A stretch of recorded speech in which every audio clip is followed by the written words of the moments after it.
Hi there.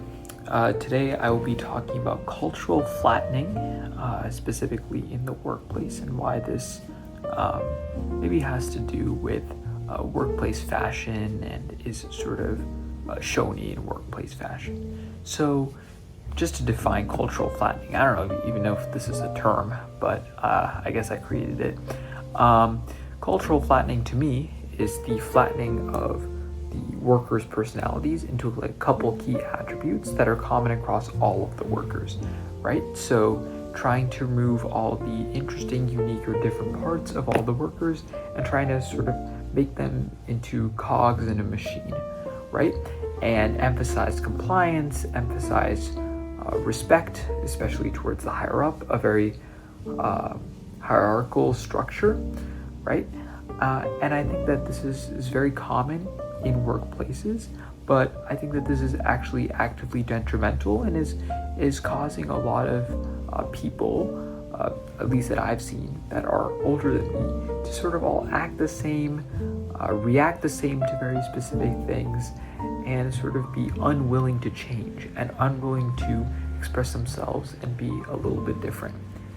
And I think it all starts at this workplace level. As soon as you graduate college, you sort of go into the workplace, you're thrown in, and what you're told immediately is to get rid of the self, emphasize collaboration, curate a very specific look that is easy to work with, that is agreeable, that is acceptable, right? And that is serious enough for business matters. Now, I think that's a load of bullshit. I think that nothing is all that serious in the workplace, and serious clothing in the first place is a construct, right? What made a suit jacket more serious than a wife beater? You know what I'm saying? There is no sort of actual quality to the clothing that makes it more or less serious. It's just something that we have fictitiously created in our mind, and now when we associate business people with a tie, with a certain attire, it's always a suit and a tie.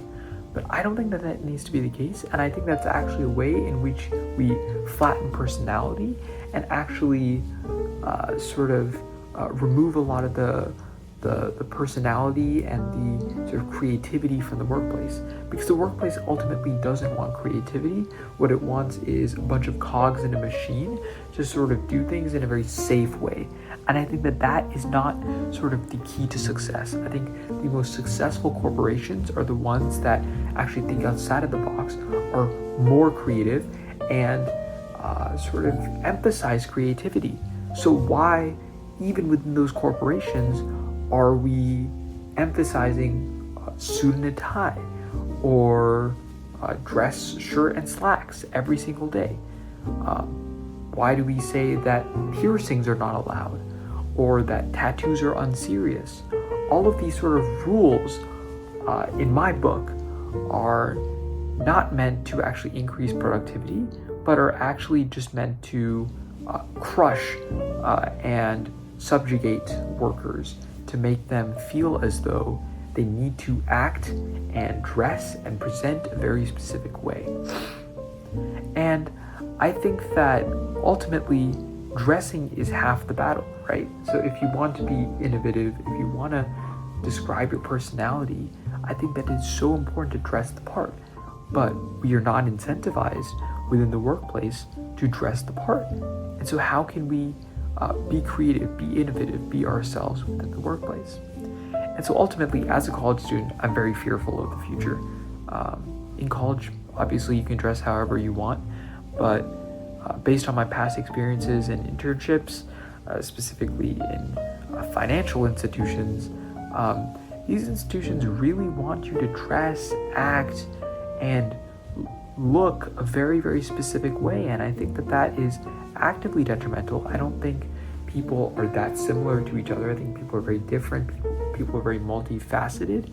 And I think that when we sort of flatten people into a couple core personality traits, we sort of rob them of the ability to be themselves. And I think that people really, after spending so much time in the workforce, because you spend the majority of your day in the workforce, never really get back to that state of being free again. And I think that unless you're actually actively thinking about these things, you too will be sort of flattened into a set of key attributes that the firm basically wants you to embody. And I think that that is actively detrimental.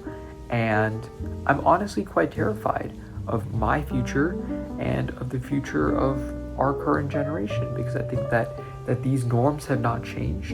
And unless we actually try to go in and change these norms, I think that we will very, very unfortunately be dealing with a lot of problems and fundamentally attack on our personal identity and the way in which we choose to present ourselves.